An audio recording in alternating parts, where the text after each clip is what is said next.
हे बघा आता आपण मगाशी ठेवलं होतं की ते कंटिन्यू करूया. थोडंसं मी हाच ताटात घेते. इथे भांड्यांची कमतरता आहे आणि हे मोदकाचं भांडं आहे आणलं. तर ते त्याच्यामध्ये आपल्याला मोदक करायचे बरोबर आहे, पण आता ह्यात जर मला मळता नाही आलं तर मग मी त्याच्यातच मळून घेणार आणि मग हे करून बघते. आधी इथे ट्राय करते. ह्याच्यात आपण तेल घातलं नव्हतं, फक्त मीठ, पाण्यात मीठ घातलं आणि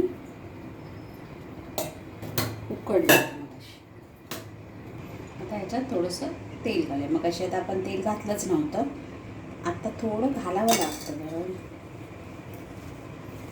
कसं थोडं जास्त झालं तेल तरी पण असं काही एवढा फरक नाही पडत. आणि सेम पिठाच्या भाकऱ्या पण होतात. हो, करतात काही काही लोक भाकऱ्या.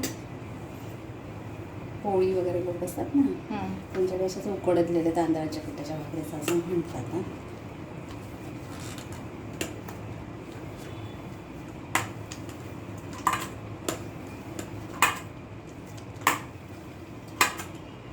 डिलीट कर व्हिडिओ. या पिठामध्ये पण थोडंसं किंचित तेल, मग अशी मी जरासं घातलं होतं, आता मी परत जरासं घातलं.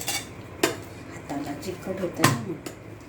आणि हे इंद्रायणी तांदळाचं पीठ असतं ना, त्याचे मोदक खूप सुंदर होतात आणि 1-2 दिवस तरी मऊ राहतात. फक्त हवामान चांगलं पाहिजे, सारण आपलं खराब नाही झालं तर. अशा पद्धतीने आता पीठ मळून घ्यायचं. ते तुझ्या ताटात जमलं मला पीठ, जमलं ना.